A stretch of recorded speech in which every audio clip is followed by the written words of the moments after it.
أعوذ بالله من الشيطان الرجيم.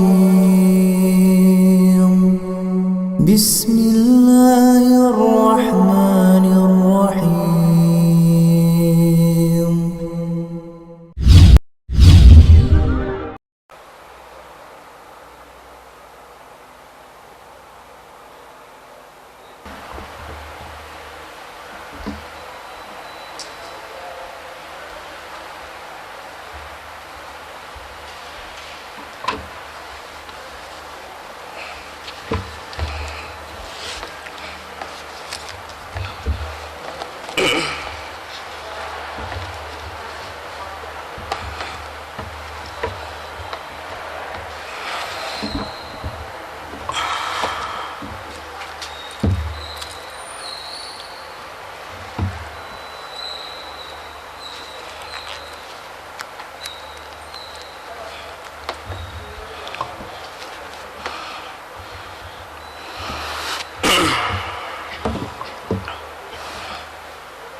Bismillahirrahmanirrahim.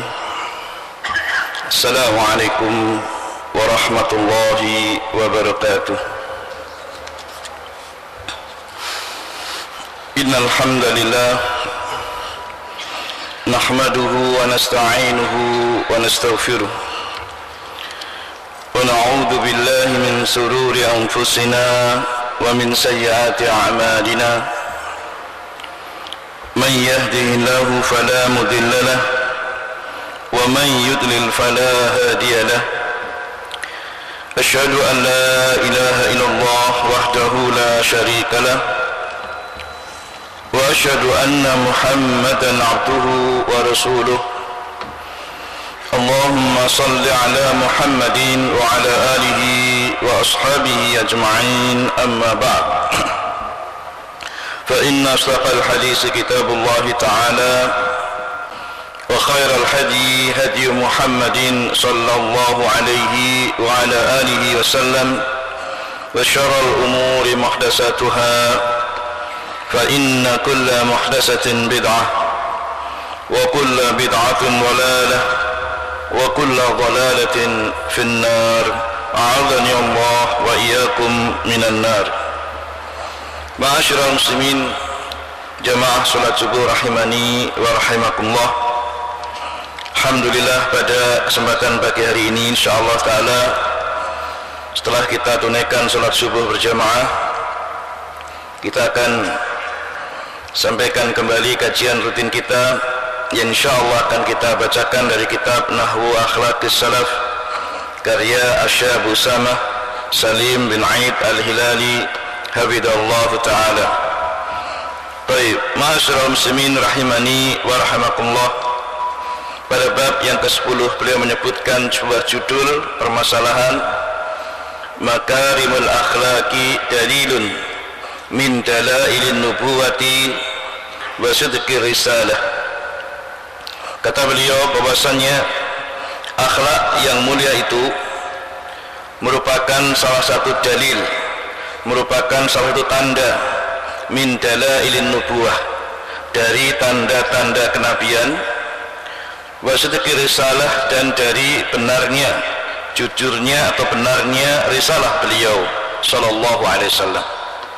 Jadi adanya dan tampaknya akhlak yang mulia yang ada pada diri Nabi sallallahu alaihi wasallam itu merupakan salah satu tanda daripada tanda-tanda kenabian beliau dan tanda benarnya risalah agama yang dibawa oleh beliau sallallahu alaihi wasallam tersebut.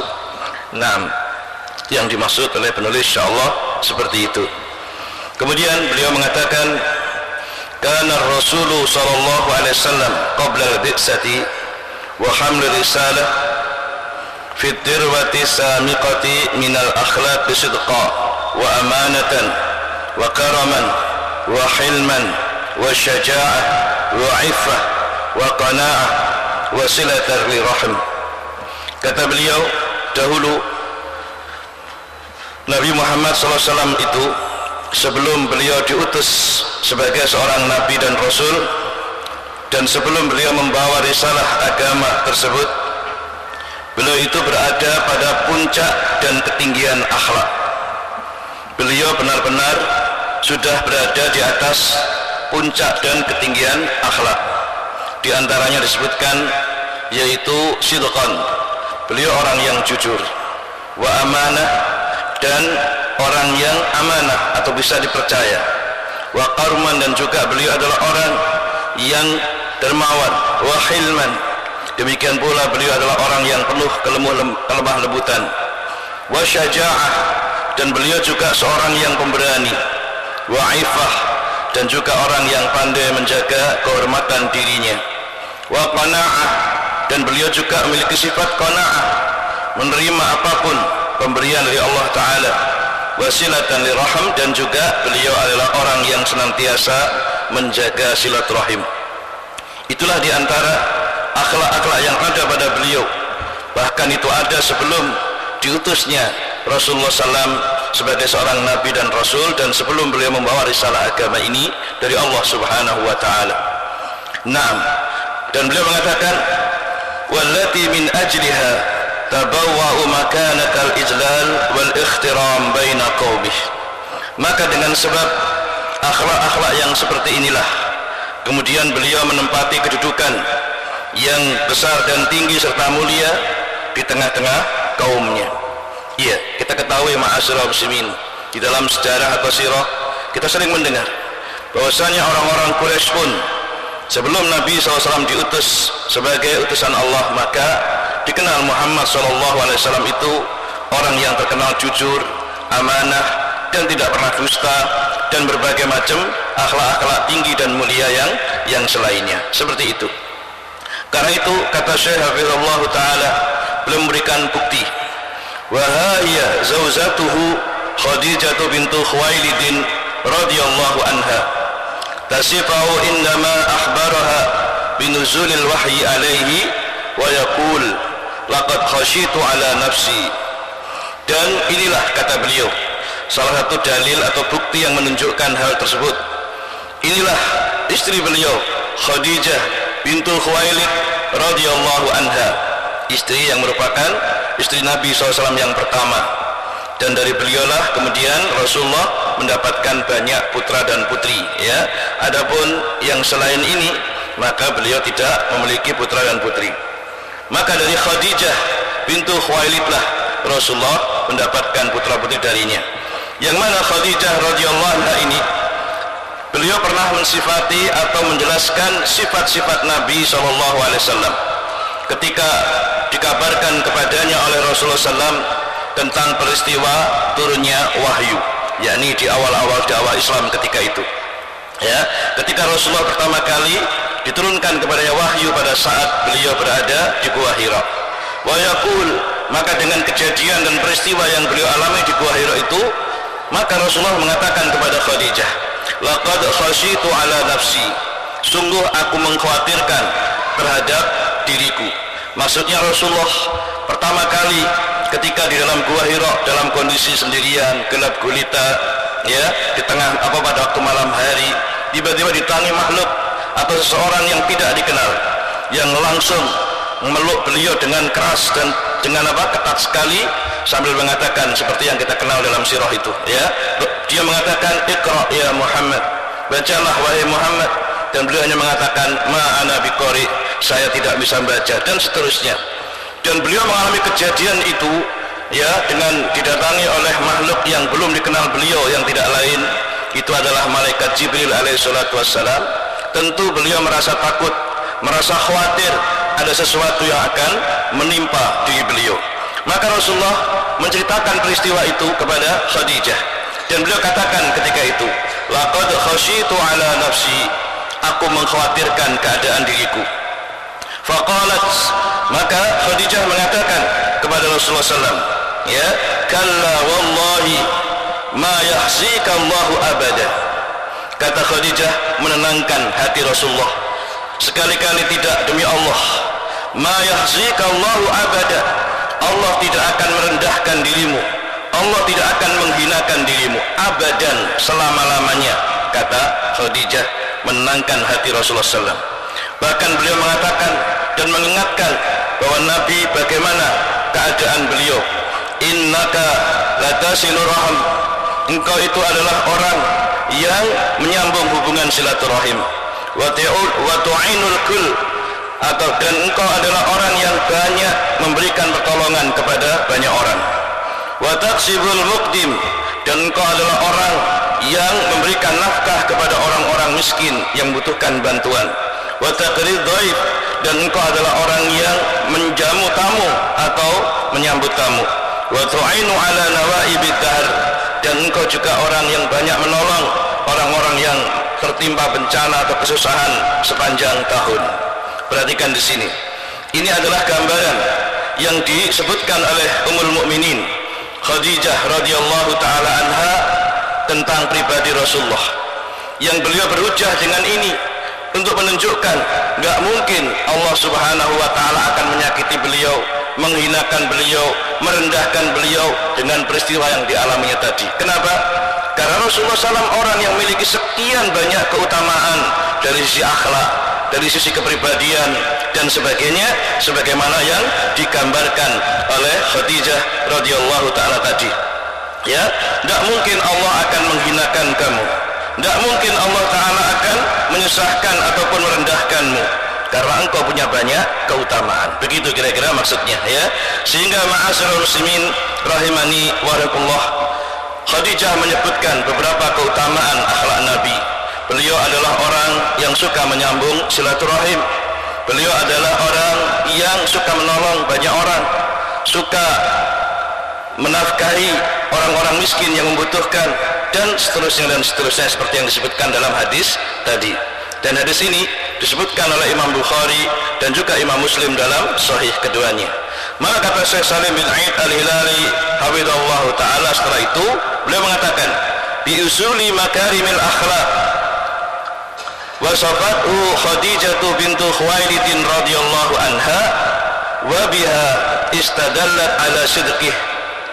Beliau mengatakan, maka dengan usul atau dasar-dasar atau pokok-pokok akhlak yang mulia tersebutlah, maka Khadijah bintu Khuwailid radhiyallahu anha, beliau mensifati Nabi SAW, yakni menjelaskan tentang sifat-sifat beliau SAW tersebut, yaitu dengan itu pula Khadijah berdalil atau berargumentasi tentang apa?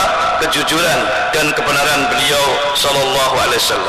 Tidak mungkin Rasulullah akan disakiti Allah, dihinakan Allah, direndahkan Allah, ya, dengan peristiwa yang dialaminya tersebut, karena Nabi memiliki sekian banyak keutamaan yang telah disebutkan tadi. Wa anna amsalahu la yukhzihumullahu abada, dan sungguhnya dengan keteladanan beliau atau dengan sekian banyak keutamaan yang ada beliau tersebut, Allah Subhanahu wa taala tidak akan mungkin, ya, untuk menghinakan selama-lamanya beliau, ya. Naam, fa huwa ma'ahum yansuruhum wa yu'inuhum, yang mana beliau SAW yaitu orang yang ketika banyak keutamaan tersebut, pastilah Allah Subhanahu wa taala akan bersamanya, menolongnya dan membela beliau. Maka tidak mungkin beliau akan disakiti dan dihinakan Allah taala dengan hal tersebut. Wa bidzalika najzimu anna makarimal akhlaq sababu fi ta'yidillah wa nusrihi li ibadihil mu'minin.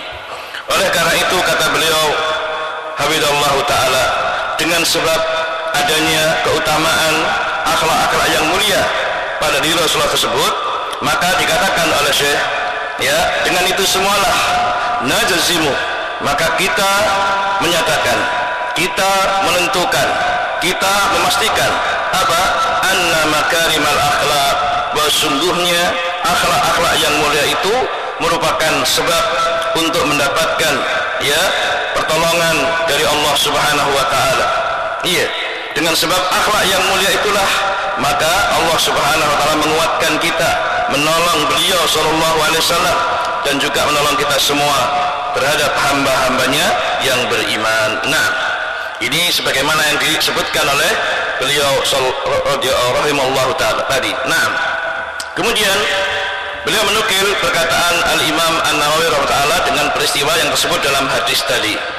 Qala An-Nawawi rahimahullahu taala, Al-Imam An-Nawawi rahimahullah di dalam syarah Sahih Muslim, beliau mengomentari atau menjelaskan peristiwa yang disebutkan dalam hadis tadi. Qala al-ulama'u radhiyallahu anhum, para ulama semoga Allah meridai mereka semua, mengatakan makna kalami Khadijah radhiyallahu anha, yaitu tentang apa makna, apa pengertian dari perkataan Khadijah radhiyallahu ta'ala anha tadi, yakni annaka la tusibuka makruhun lima ja'alallahu fika min makarimil akhlaq wa karamil syama'il. Maksudnya apa ketika Khadijah mengatakan wallahi demi Allah, Allah tidak akan menghinakan kamu, Allah tidak akan merendahkanmu. Apa maksudnya kalimat ini? Yakni kata beliau, para ulama mengatakan, yaitu kamu wahai Nabi SAW tidak akan ditimpa perkara-perkara yang kamu benci, dikarenakan Allah telah menjadikan pada dirimu itu berbagai macam makarimal akhlak atau akhlak-akhlak yang mulia, dan juga bagusnya atau mulianya kepribadian yang ada pada diri beliau tersebut. Wa dzakara duruban min dzalik, lalu kemudian Khadijah menyebutkan beberapa contoh dari akhlak-akhlak yang ada pada diri Nabi. Gak mungkin Allah akan menghinakan kamu wahai Nabi karena anda adalah orang yang begini dan begitu, dengan menyebutkan sekian banyak keutamaan yang ada pada diri Nabi tersebut. Wa bihadza, kata beliau, dan dari sinilah apa di dalam perkara ini dalalatun ala anna makarimal akhlaq wa khisalal khair sababus salamah min madari'is su'. Ya, maka dari sinilah kata Imam Nawawi rahimahullah, dari sini dapat diketahui yaitu adanya petunjuk bahwasanya akhlak yang mulia itu serta perangai yang bagus itu merupakan sebab untuk mendapatkan keselamatan dari berbagai kejelekan yang akan menimpa. Nah, ini adalah kesimpulan Imam Nawawi rahimahullah dengan peristiwa yang dialami oleh Rasulullah tatkala menceritakan hal itu kepada istri beliau. Ya, maka dengan sebab akhlak-akhlak yang mulia pada diri Nabi, demikian pula pada diri kita semuanya ma'asyiral muslimin. Kalau kita betul-betul ada pada diri kita akhlak-akhlak yang mulia, maka insya Allah hal itu bisa menjadi sebab keutamaan bagi kita untuk mendapatkan keselamatan dari Allah Ta'ala, yaitu dari berbagai macam kejelekan-kejelekan yang akan menimpa kita. Ini adalah dalil atau hujah pertama yang menunjukkan betapa dengan ini menunjukkan keutamaan akhlak yang mulia, yang dengan sebab itu Rasulullah SAW dijauhkan dari segala kejelekan. Demikian pula siapa saja orang-orang yang memiliki akhlak yang mulia juga akan dijauhkan Allah dari berbagai kejelekan. Kemudian beliau membawakan dalil dan alasan yang kedua, wa hiya qabilatuhu tashhadu lahu bimakarimil akhlaq wa sidqil hadis. Dan inilah kata beliau qabilahnya Rasulullah SAW, yaitu orang-orang Quraisy. Mereka bersaksi untuk beliau, untuk Rasulullah SAW, yaitu dengan adanya akhlak yang mulia yang ada pada beliau dan kebenaran ucapan beliau sallallahu alaihi wasallam.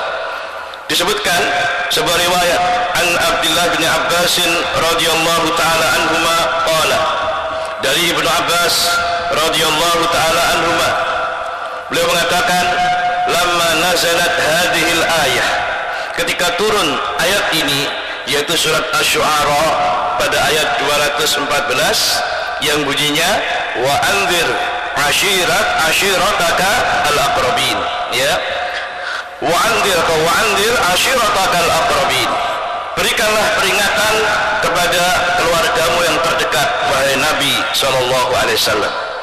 Ketika turun ayat ini yang menunjukkan perintah Allah Ta'ala kepada nabinya agar mulai berdakwah terang-terangan kepada kaumnya, lebih-lebih kepada kerabat beliau sendiri. Ingat ya, di dalam beliau berdakwah, beliau itu memiliki beberapa tahapan.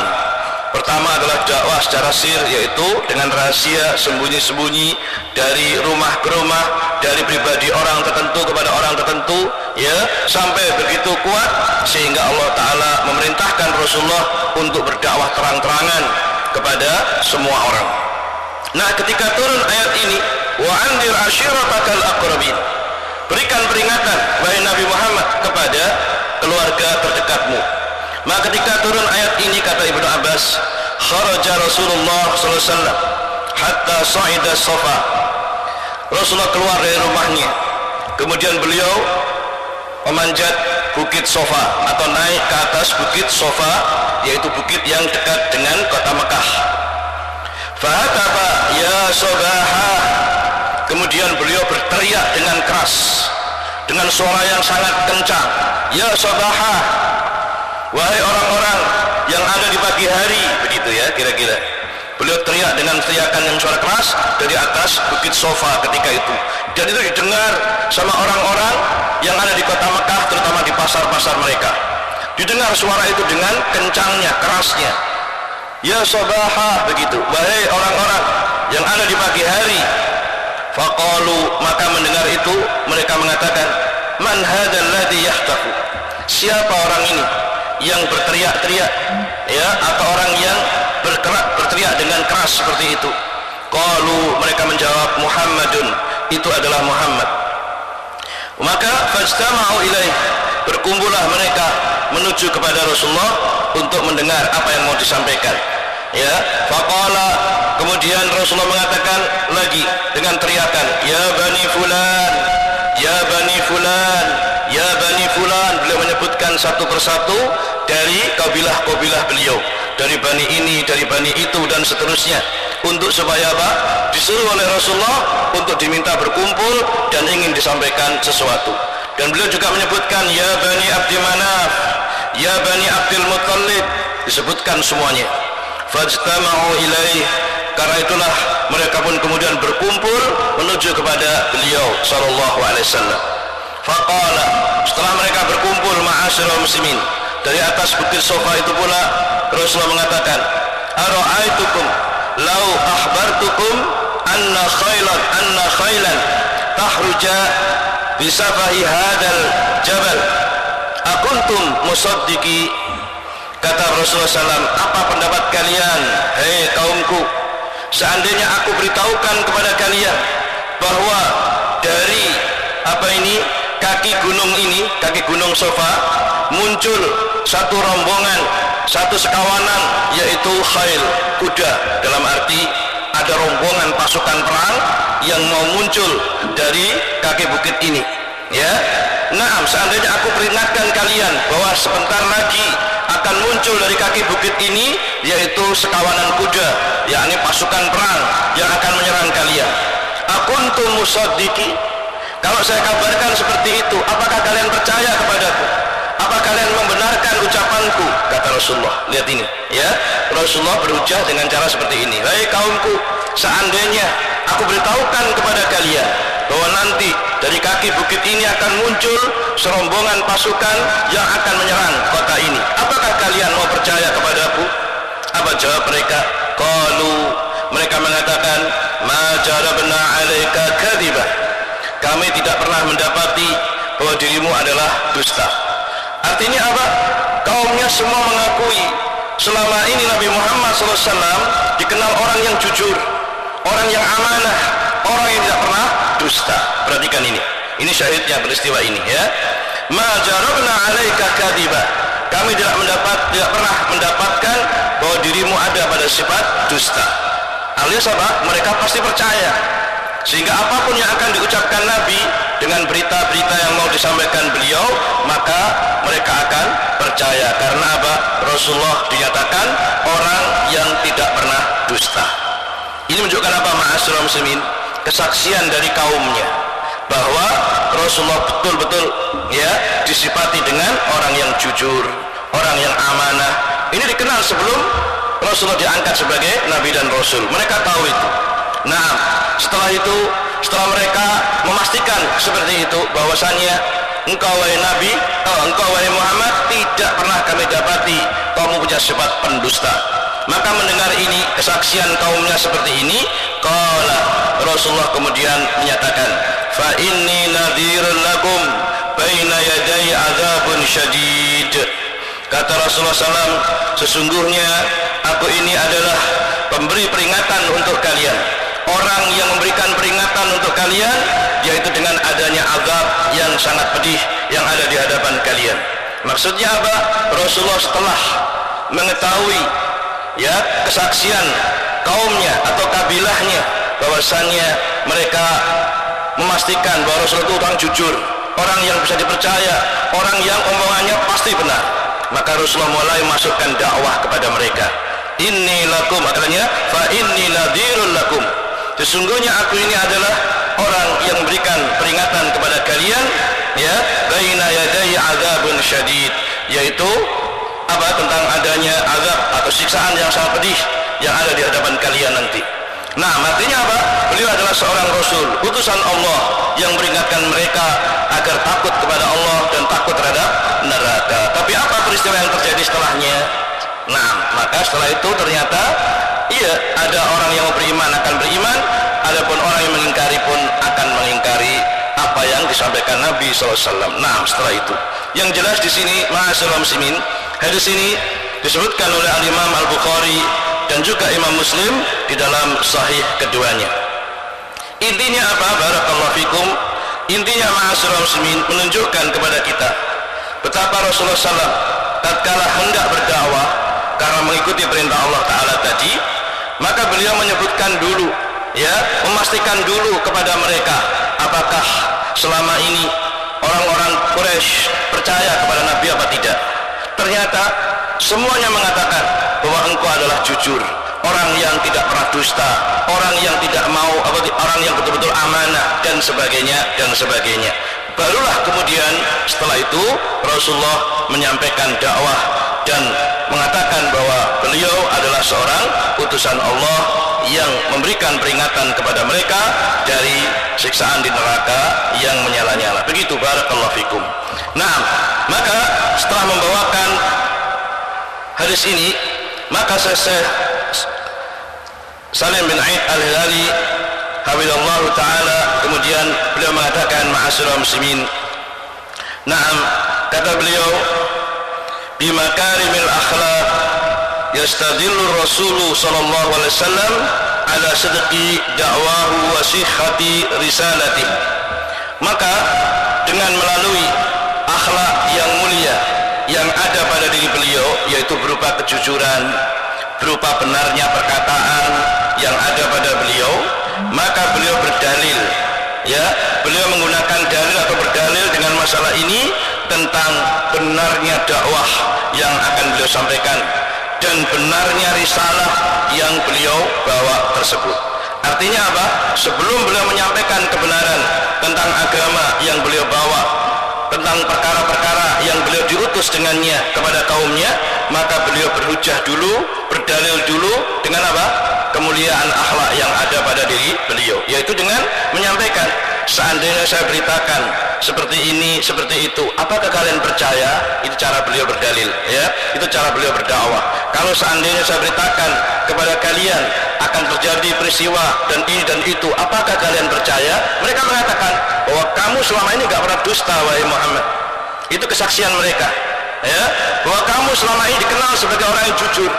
Maka mereka akan mendengar apapun yang mau disampaikan oleh Rasulullah SAW ketika itu. Tapi ternyata apa yang terjadi ketika beliau menyampaikan tentang bahwa beliau adalah seorang utusan Allah yang diutus dengan membawa ini, maka ternyata ada di antara kaumnya itu ada yang mau menerima, ada yang tidak mau menerima, bahkan ada yang menentang terang-terangan, ya, seperti yang kita ketahui peristiwa setelah itu. Nah, ma'asyiral muslimin, sekali lagi Syekh mengatakan, bimakarimil akhlaq yastadillu Rasul sallallahu alaihi wasallam ala sidqi da'wahu wa sihhati risalatih.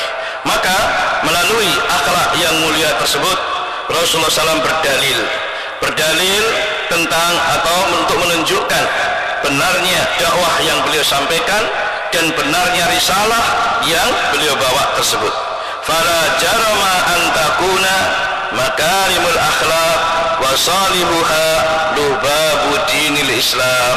Oleh karena itu kata beliau menyimpulkan, maka tidaklah salah seandainya kita katakan bahwa akhlak yang mulia itu serta bagusnya akhlak itu lubabu dinil Islam, adalah merupakan intisari agama Islam.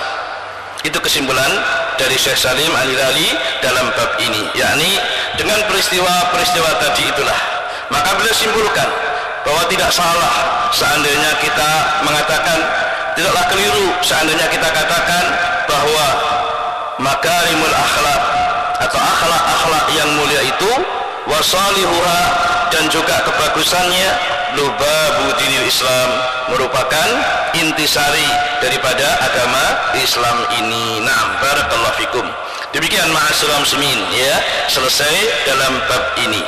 Artinya barakallahu fikum dari peristiwa ini ma'asyiral muslimin, naam, menunjukkan kepada kita apa? Barakallahu fikum, menunjukkan kepada kita betapa besarnya keutamaan akhlak yang mulia, yang dengan sebab akhlak yang mulia itulah maka insya Allah seseorang akan mendapatkan penjagaan, perlindungan dari Allah Subhanahu wa ta'ala, sebagaimana Nabi SAW, ya, di awal-awal dakwah dengan adanya keutamaan akhlak mulia yang ada pada beliau, maka Allah melindungi beliau, menjaga beliau dari semua kejelekan yang akan menimpa beliau.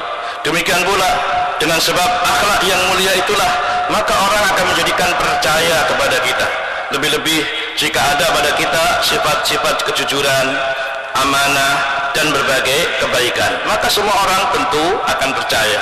Maka seorang dai, seorang yang hendak berdakwah, apabila pada dirinya juga ada akhlak-akhlak yang mulia, maka harapan untuk dakwahnya lebih bisa diterima oleh umat itu tentu lebih besar. Kan begitu ya?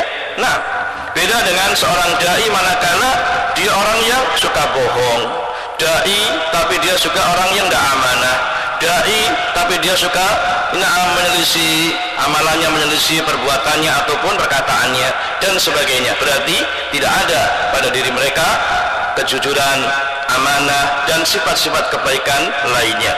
Karena itu ma'asyiral muslimin, keberhasilan dakwah, keberhasilan ya upaya-upaya kita di dalam mendakwahkan agama Islam ini juga hendaknya dibangun di atas dasar akhlak yang mulia ini. Karena inilah kata beliau, kata Syekh Salim tadi, bahwa tidaklah keliru, tidaklah salah seandainya kita katakan bahwa akhlak yang mulia itu merupakan lubab, merupakan intisari dari agama Islam yang mulia ini. Na'am, barakallahu fikum.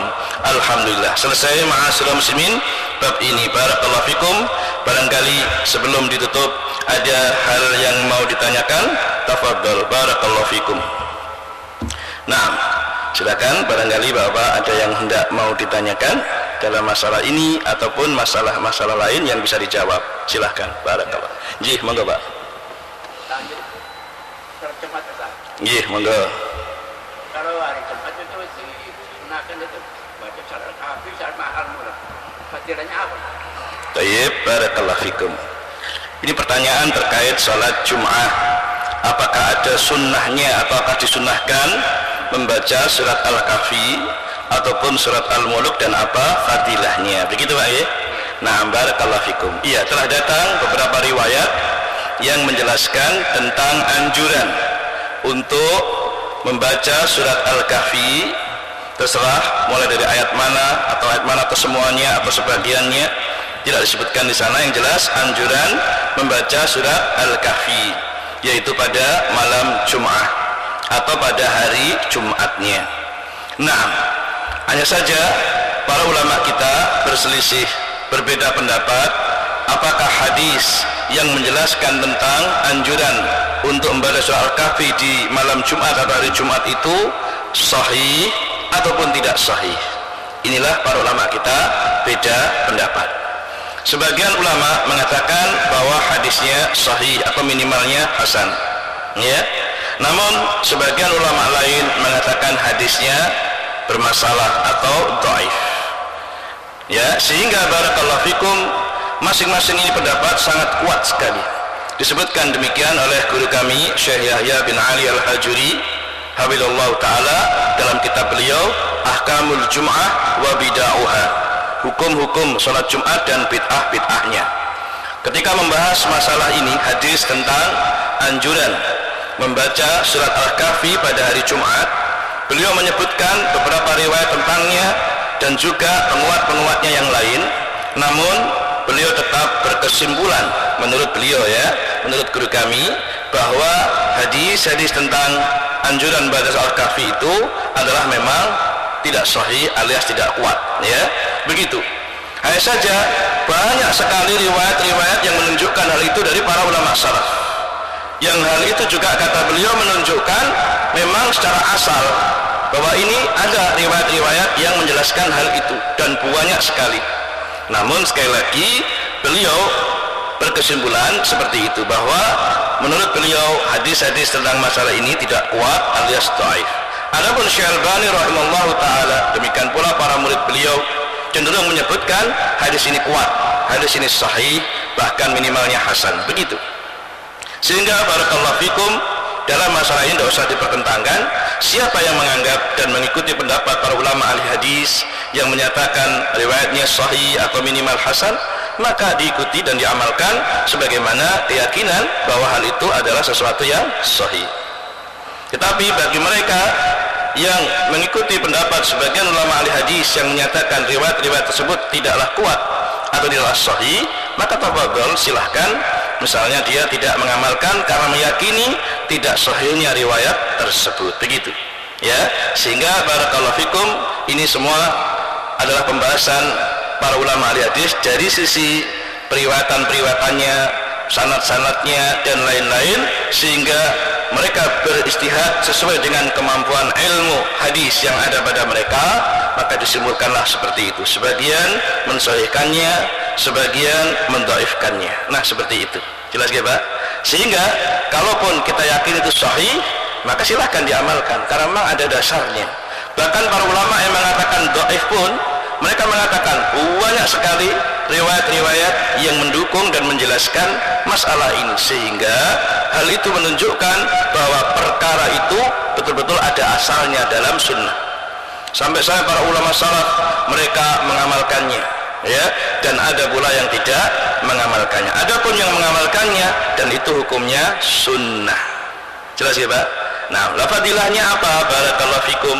Kalau seandainya dianggap hadis itu sahih, nah, di sana ada riwayat-riwayat hadis yang lain yang menjelaskan kepada kita tentang keutamaan membaca surat Al-Kahfi ini, yaitu barakallahu fikum, ya, diantaranya bisa menjaga diri kita dari fitnahnya Al-Masih Ad-Dajjal. Ya, orang yang membaca atau menghafal dari surat Al-Kahfi, entah dari bagian depannya, entah di tengahnya, entah di belakangnya, ya, nah, maka Allah subhanahu wa ta'ala akan menjaga dia dari fitnahnya Al-Masih Ad-Dajjal. Pernah dengar ya, Pak? Al-Masih Ad-Dajjal, yaitu Dajjal yang akan muncul di akhir zaman. Maka kalau kita, naudzubillah ya, mudah-mudahan kita tidak mengalami bertemu dengan dia, andaikan dia muncul di akhir zaman, maka fitnah yang ditimbulkan oleh Dajjal itu adalah kerusakannya sangat-sangat besar, sehingga banyak orang terfitnah karenanya, ya. Nah, oleh karena itulah ma'asyiral muslimin, Rasulullah menganjurkan di antara yang membaca Al-Kahfi atau menghafalnya, maka hal itu akan menjaga kita, ya, melindungi kita dari fitnah yang ditimbulkan oleh Dajjal. Wallahu a'lam. Seperti itu, ya. Nah, itu kalau misalnya kita amalkan di hari Jumat atau di malam Jumat, nah kita baca, kita yakini riwayat masalah ini sahih. Sebagaimana para ulama sebagian menyebutkan sahihnya. Jadi kalau kita nggak mengamalkan juga tidak mengapa, ya, karena memang hukumnya sunnah saja dan memang mungkin meyakini tidak sahihnya riwayat tersebut. Wallahu a'lam. Silakan bagi yang mengamalkan tafadhol, silakan, dan bagi yang tidak masalah. Jelas ya, Pak? Itu terkait dengan masalah Al-Kahfi.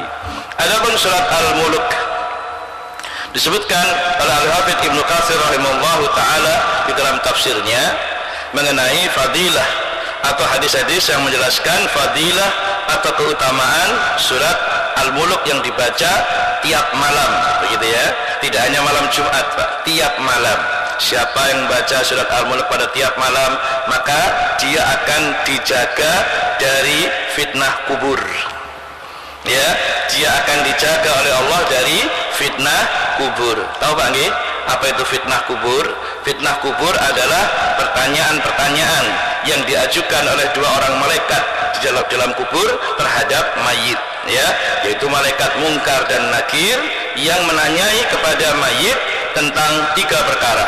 Siapa Rabbmu, ya, nah, apa agamamu, dan siapa nabi yang diutus kepadamu. Maka ditanyakan 3 perkara ini, ya, ini namanya fitnah kubur. Dan juga kalau siapa yang bisa menjawabnya, maka dia mendapatkan nikmat kubur. Kalau tidak bisa menjawabnya, maka dia akan mendapatkan azab kubur. Nah, maka untuk bisa selamat dari ini semua, katanya berdasarkan riwayat-riwayat hadis yang ada, maka dengan membaca surat Al-Mulk setiap malam hari menjelang tidur, maka itu akan bisa menjaga dan menyelamatkan kita dari azab kubur. Wallahu alam. Namun sekali lagi para ulama kita, mereka pun juga berselisih tentang sahih atau tidaknya hadis tersebut. Ya, dulu ketika kami mendengar pelajaran dari Syekh Yahya Al-Hajuri di Yaman, pada saat pelajaran kitab tafsir Ibnu Katsir ba'da duhur.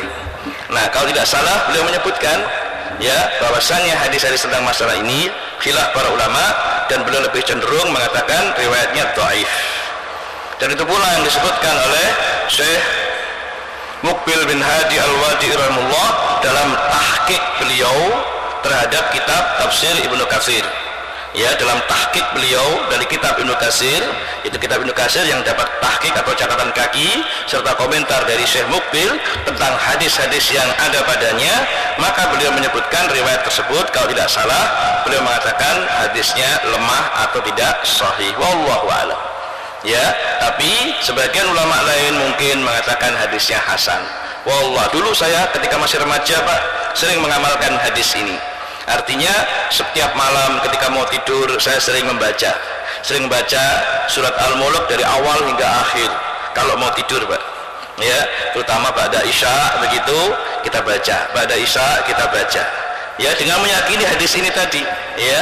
Namun wallahu alam bissawab, seiring perjalanan dan mengetahui setelah kita belajar dan kemudian mendapatkan keterangan para ulama bahwa ternyata riwayat-riwayat tentang ini misalnya tidak sahih, ya, maka kita pun kemudian lambat laun meninggalkan atau tidak mengamalkannya. Tapi bagi mereka yang menganggap ini riwayat yang sahih misalnya, ya tidak masalah, silakan diamalkan. Tetapi harus tahu siapa yang mensahihkannya, siapa yang menjelaskannya, dan meyakini hal tersebut. Wallahu a'lam. Begitu, Pak. Jadi itu yang terkait dengan Al-Kahfi dan surat Al-Mulk. Bedanya kalau Al-Kahfi dibaca pada malam Jumat atau hari Jumatnya, adapun surat Al-Mulk dibaca tiap malamnya, begitu. Tapi di sana tidak ada anjuran baca surat Yasin pada malam Jumat, nggak ada. Adapun yang ada riwayat-riwayat hadis yang dhaif dan maudhu atau palsu, begitu. Jelas, Pak? Nah, barakallahu fikum. Ya, ada lagi yang lain? Ya, monggo. Baik. Ini ada pertanyaan, barakallahu fikum, mengenai hadis dhaif. Apakah hadis yang dhaif itu, ya, bisa dipakai untuk secara khusus, ya, fadhailul amal, ataupun tidak boleh sama sekali? Ya, maka ma'asyiral muslimin, barakallahu fikum, perhatikan para ulama dari zaman dahulu hingga kemudian berkembang pada zaman-zaman berikutnya, maka mereka menyebutkan, ya, tentang istilah bahwa hadis itu asalnya ketika muncul pertama kali ilmu mustalah hadis ini, para ulama hanya membagi bahwa hadis itu hanya dua macam saja, sahih dan dhaif. Itu asalnya, ya, sahih dan dhaif. Ya, kenapa muncul istilah ini dan juga kajian masalah ini? Nah, maka Dulu asalnya para ulama tidak pernah membahasnya. Semua datang dari orang-orang Ahlussunnah yang terpercaya, mereka langsung meyakini dan menerimanya. Tapi setelah muncul masa-masa fitnah, yaitu munculnya para ahli bid'ah yang mulai berani membuat kepalsuan hadis, membuat riwayat yang gak jelas, maka sejak itulah para ulama mulai memperingatkan kita dari bahayanya perbuatan ini. Kenapa? Karena orang yang berdusta atau orang yang buat hadis-hadis palsu atau bukan hadis dari Rasulullah tapi dianggap hadis, maka berarti dia telah berdusta atas nama Nabi SAW. Karena itulah para ulama mulai meneliti, mulai memperhatikan siapa orang-orang yang meriwayatkan dan menyampaikan hadis itu, sehingga tidak semua orang yang datang kemudian ceramah atau menyampaikan dakwah dan menukil hadis-hadis langsung ditelan mentah-mentah begitu saja. Tidak, langsung diteliti dari mana kamu dapatkan riwayat ini, siapa yang mengatakannya, siapa guru kamu, dan seterusnya, dari fulan. Dari situlah diketahui bahwa riwayat ini sahih ataupun tidak. Nah, begitu ketatnya para ulama kemudian membuat kaidah-kaidah dan mencatat serta menulis siapa saja orang-orang yang pendusta, siapa saja orang terpercaya, siapa saja orang-orang yang thiqah, orang-orang yang terpercaya dalam hafalan, dalam ini dan itu. Maka mulailah mereka meneliti untuk itu. Kemudian selanjutnya disimpulkan seperti tadi, ada hadis yang sahih, ada hadis yang dhaif. Nah, kemudian berkembang berikutnya, terutama di masa setelah masa Imam Bukhari, yaitu murid-murid beliau, diantaranya Al-Imam At-Tirmidzi rahimahullahu ta'ala. Beliaulah pertama kali orang yang menyebutkan istilah baru dalam ilmu hadis yang ketiga. Jadi hadis itu ada yang sahih, kemudian ada yang dhaif, kemudian ada hadis hasan. Dan hadis hasan ini masih masuk dalam hadis-hadis yang sahih. Artinya apa? Kedudukannya lebih rendah daripada hadis yang sahih secara murni, tapi lebih tinggi daripada hadis yang dhaif. Jadi pertengahan. Namun hadis hasan ini asalnya adalah riwayat yang dhaif, namun di sana banyak penguat-penguatnya sehingga naik derajatnya menjadi hasan. Itu istilah dalam perkembangan ilmu hadis. Nah, kemudian ma'asyiral muslimin, hadis yang dhaif ini di masa lalu, maka para ulama menyatakan secara mutlak tidak boleh dijadikan sandaran amal.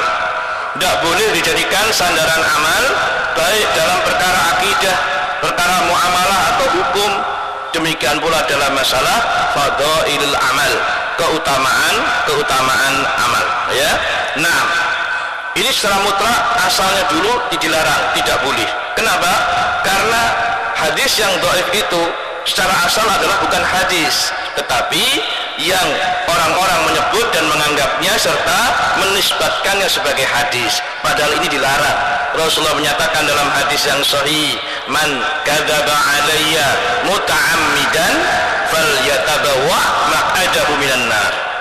Barang siapa yang berdusta atas namaku dengan sengaja, maka hendaknya dia menempati tempat duduknya di neraka. Perhatikan ini. Jadi orang yang berdusta, orang yang bohong atas nama Nabi dengan sengaja, yaitu dengan diantaranya menyampaikan riwayat-riwayat yang palsu atau riwayat-riwayat yang dusta dari suatu hadis yang bukan hadis, dianggap ini adalah hadis Nabi, ini kata Rasulullah, ini perbuatan Rasulullah, dan seterusnya dan seterusnya. Maka orang seperti ini hakikatnya bohong, dusta atas nama Nabi SAW. Kalau diancam pelakunya, man kadzaba alayya muta'ammidan falyatabawwa maq'adahu minan nar. Siapa yang berdusta atas namaku dengan sengaja, maka hendaknya dia menempati tempat duduknya di neraka. Nah, ini bukan perkara yang main-main. Nah, sekarang masalahnya, apakah boleh hadis dhaif untuk fardhu amal? Sekali lagi, para ulama hadis berselisih pendapat, alias beda-beda pendapat, Nah, menurut sebagian ulama, mereka mengatakan bahwa hadis dhaif tidak boleh digunakan sama sekali meskipun dalam masalah fadhailul amal, sehingga mereka ketat di dalam melaksanakan ini.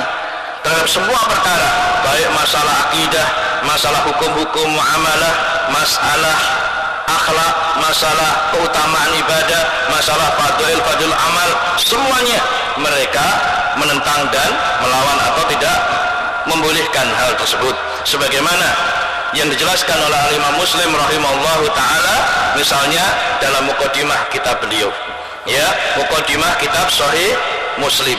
Saya sebutkan dengan ketatnya dan kerasnya beliau melarang untuk menggunakan hadis-hadis yang dhaif meskipun dalam perkara fadhailul amal. Demikian pula Al-Imam Ibnu Rajab Al-Hambali rahimahullah dalam kitab beliau, ya, banyak sekali tentang masalah ini. Demikian pula Al-Imam Ibnu Arabi Al-Maliki rahimahullah dan juga Syekh Al-Albani rahimahullahu taala di masa kini.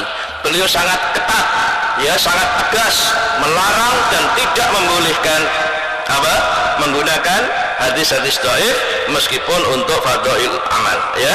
Nah, adapun pendapat ulama yang lain, mereka mengatakan bahwa dibolehkan menggunakan hadis yang dhaif dalam perkara khusus, yaitu masalah fadhailul amal, menyebutkan keutamaan amal, namun dengan syarat-syarat yang ketat juga, ya. Yang membolehkan pun mereka memberikan syarat yang ketat. Di antaranya disebutkan 3 perkara syarat yang ketat. Apa itu? Di antaranya adalah yakni hadis yang menyebutkan fadhailul amal tersebut tidak sangat-sangat dhaif, ya, bukan hadis yang dhaifun jiddan, bukan merupakan hadis yang sangat-sangat lemah. Ini syarat pertama, ya. Berarti apa? Naam, dari satu sisi mungkin ada cacatnya, ada kelemahannya, namun di sana ada penguat-penguat yang lain sehingga masih ringan kedhaifannya, begitu. Ini syarat pertama. Dan untuk mengetahui ini hadisnya sangat lemah atau tidak atau ringan, ya tentu para ulama ahli hadis. Tidak sembarang orang kemudian menganggap enggak apa-apa, hadis dhaif kan juga masih bermanfaat. Enggak bisa seperti itu. Atau meremehkan dengan mengatakan, ya, sebagian orang ada yang meremehkan, mengatakan dhaif kan juga hadis katanya, ya. Ada yang seperti itu. Dhaif juga hadis katanya. Juga bisa. Kalau dikatakan dhaif dan sangat dhaif, ya bukan hadis, itu adalah kebohongan atas nama Nabi sallallahu alaihi wasallam, tidak boleh. Ini syarat pertama, hadisnya tidak sangat-sangat dhaif, bukan merupakan hadis yang sangat lemah. Yang kedua, syaratnya adalah bahwa hadis tersebut atau hadis yang lemah tersebut bukan merupakan hadis yang asal atau merupakan pokok atau pondasi dari hadis yang sahih, ya. Artinya apa? Hadis tersebut memiliki asal dari hadis yang dhaif, ya, hadis yang sahih. Misalnya, ya, ini hadis membahas tentang keutamaan amalan ini, tapi lemah hadis ini, namun di sana ada riwayat hadis yang lebih sahih yang mirip seperti itu, yang ini merupakan asalnya. Jadi ada hadis sahih dalam Sahih Bukhari misalnya, atau Sahih Muslim menjelaskan keutamaan amal ini misalnya. Kemudian di sana ada hadis dhaif yang sama-sama menjelaskan keutamaan amal ini, namun sanadnya lemah.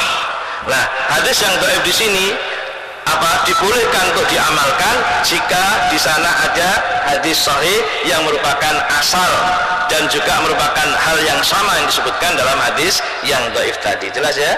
Jadi ada asalnya, ya, ada asalnya yang disebutkan dalam riwayat-riwayat hadis yang sahih. Maka yang demikian tidak mengapa mengamalkan hadis dhaif ini, karena di sana ada hadis-hadis sahih yang mirip atau sama yang menjelaskan fadilah atau keutamaan amal-amal tertentu tadi. Jelas? Itu yang kedua syaratnya. Dan yang ketiga, ketika mengamalkan hadis yang dhaif tadi, kata para ulama, tidak boleh meyakini bahwa ini adalah sabda Nabi.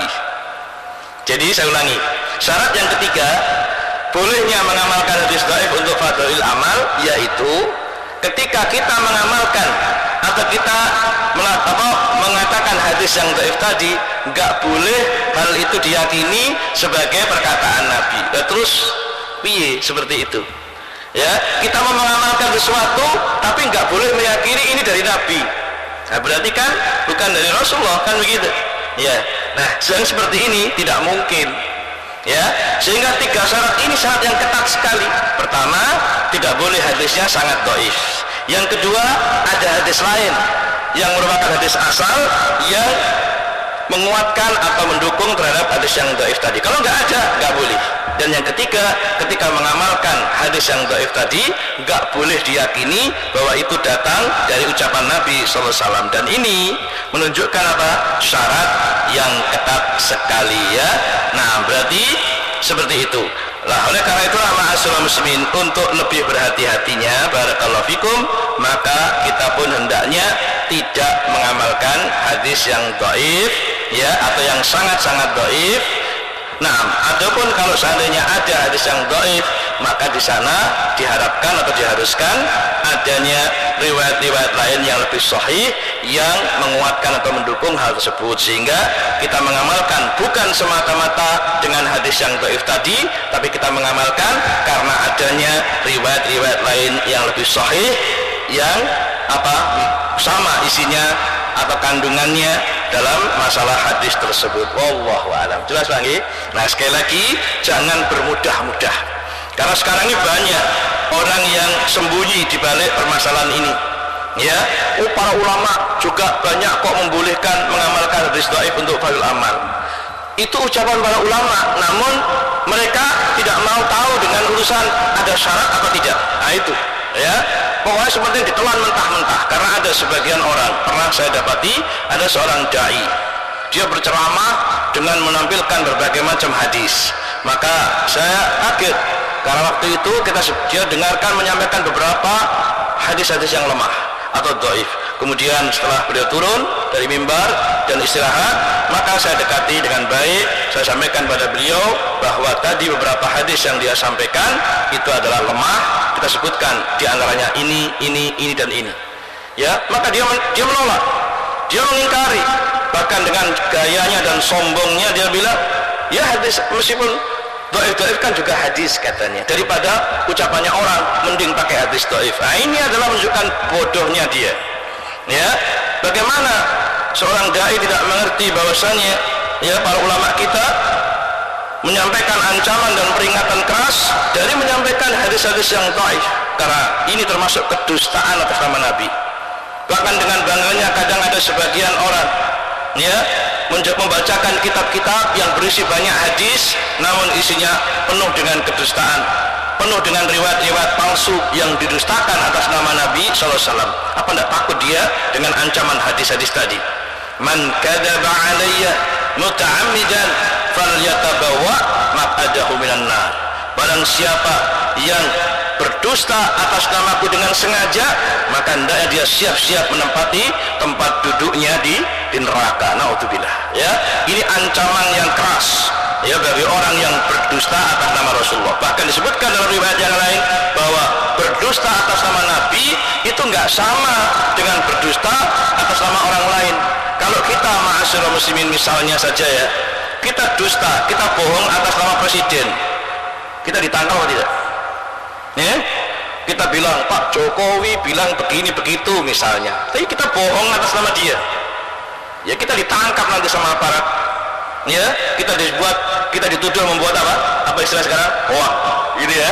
Kita dituduh membuat hoax, itu aja dusta atas nama seseorang, apalagi seorang pemimpin negara atau orang pejabat yang punya kedudukan. Jadi masalah besar dalam urusan dunia kita, dipenjaralah, ditangkaplah, dituduh bohonglah, dan seterusnya. Nah, sekarang berdusta atas nama Nabi SAW, tapi kok dia bermain-main, bermudah-mudah, menggampang-gampangkan. Nggak boleh yang semacam ini. Jelas ya, Pak? Nah, barakallahu fikum. Karena itu berhati-hati, itu lebih utama, ya. Dan untuk bisa melaksanakan dan mengamalkan hadis dhaif untuk fadhil amal, itu punya syarat-syarat yang ketat yang seolah-olah kita nggak akan bisa mewujudkan syarat tersebut. Wallahu a'lam bishawab. Jelas ya? Nah, ada lagi? Ya. Ya, taib.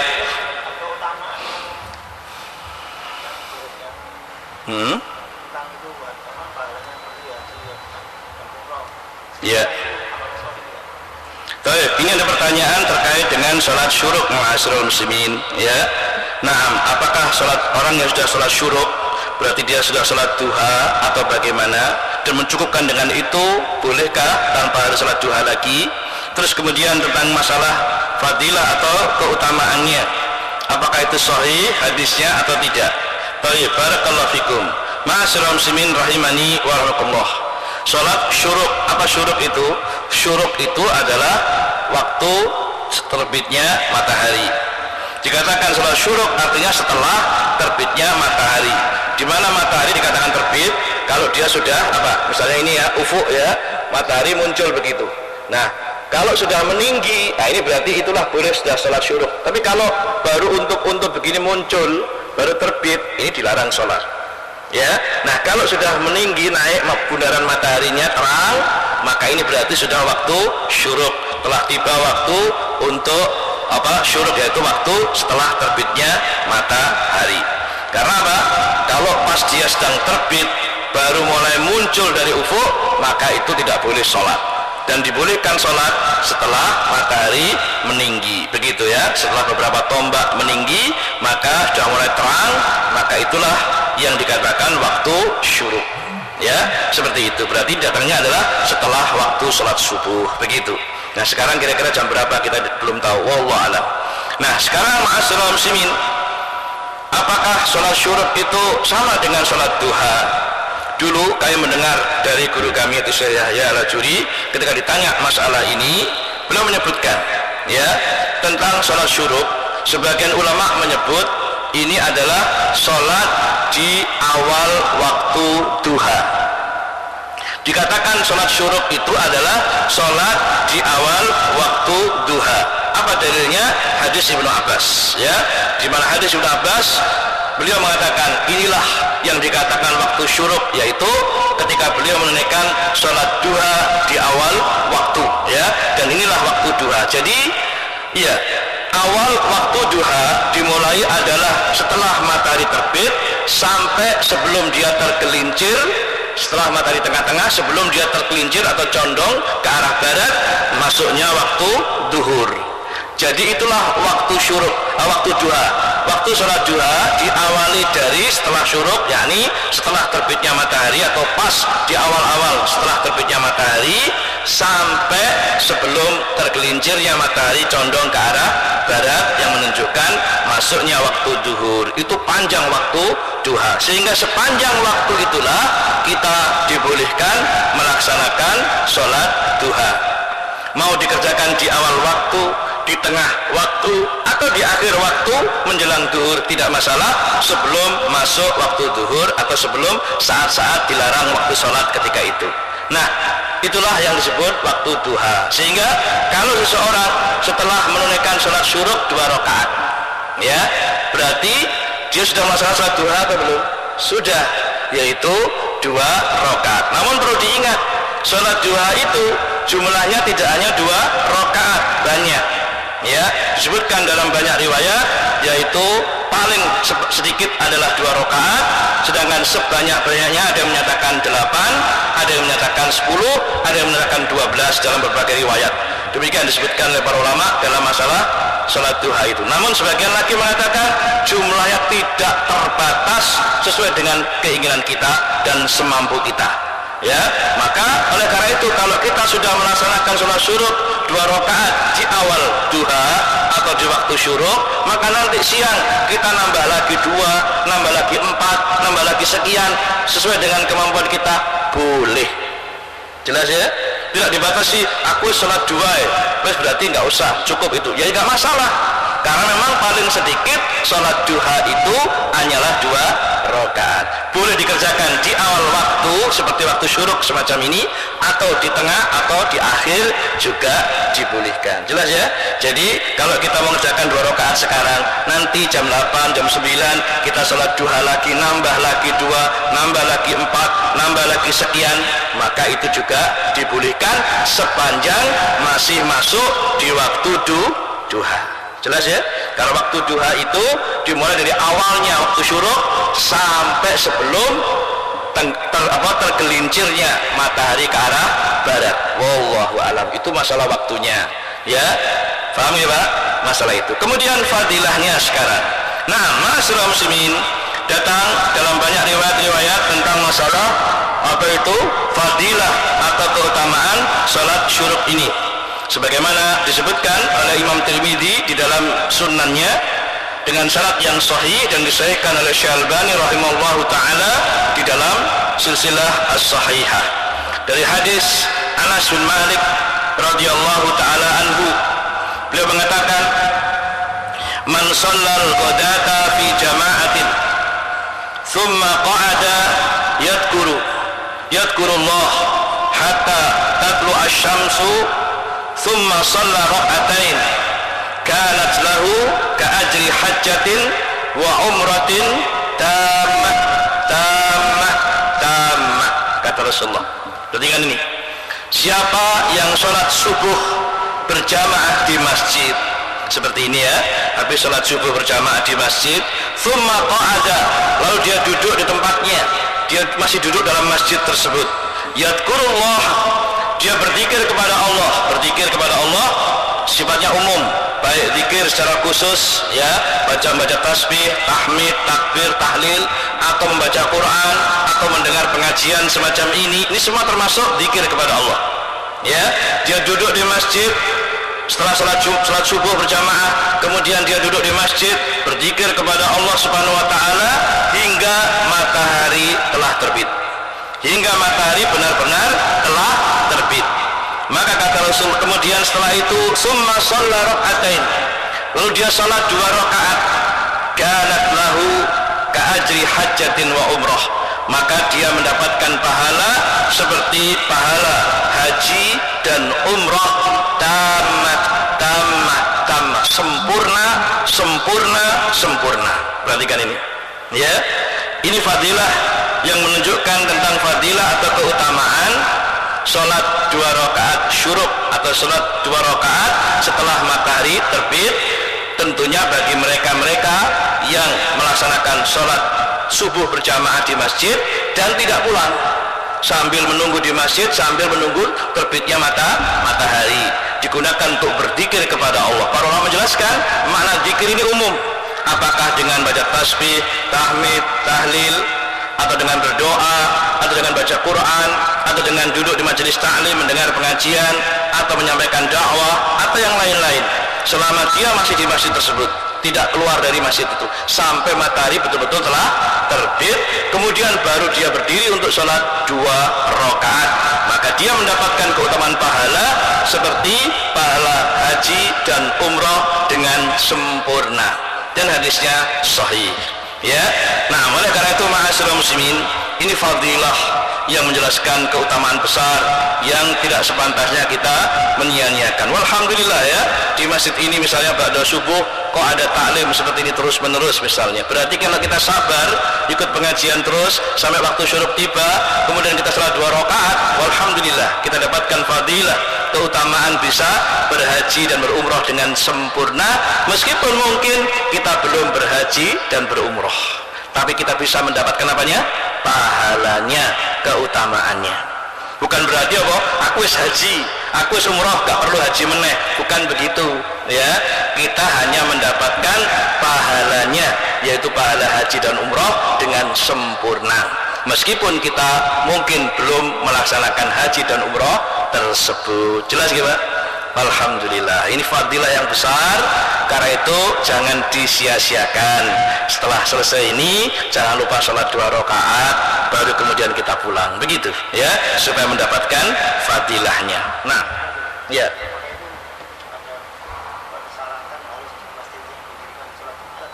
lah yang jelas ditanyakan apakah harus dipersyaratkan sholat jamaah subuh di sini di masjid tertentu yang didirikan sholat Jumat, atau masjid untuk sholat jamaah biasa, atau bagaimana? Tidak ada satupun dalil yang menjelaskan dan mensyaratkan seperti itu. Sehingga yang ada di sini disebutkan, siapa yang sholat subuh berjamaah di masjid, kemudian dia duduk berzikir menunggu sampai matahari terbit, lalu sholat 2 rakaat dan seterusnya, maka ini menunjukkan pada kita yaitu masjid yang biasa di dalamnya dipakai untuk sholat berjamaah, dan tidak ada ketentuan syarat apakah itu dipakai untuk Jumat atau tidak Jumat. Kalau tidak ada, berarti hukum asalnya boleh-boleh saja di masjid manapun selama masjid itu dipakai untuk sholat berjamaah setiap hari. Kalau ada yang mengatakan harus dipersyaratkan di masjid yang dipakai sholat Jumat, pun didalile, kan gitu. Tanyakan dalilnya apa? Sementara riwayat ini hanyalah menjelaskan sholat berjamaah di masjid tersebut. Kalau tidak ada syarat-syarat secara umum yang menjelaskan, ya berarti hukum asalnya tidak seperti itu. Wallahu a'lam bishawab. Jelas nggih? Nah, barakallahu fikum. Cukup? Baik, cukup ma'asyiral muslimin. Ini saja yang bisa kita sampaikan pada kesempatan pagi hari ini. Mudah-mudahan yang sedikit ini bermanfaat untuk kita semuanya, dan mudah-mudahan menambahkan ilmu serta memberikan semangat buat kita untuk senantiasa beramal, berakhlak, beribadah sesuai dengan yang diajarkan Nabi SAW.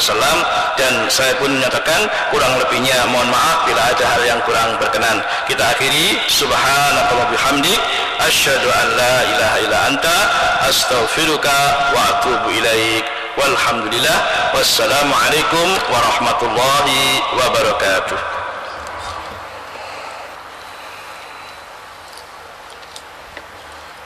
Alhamdulillah.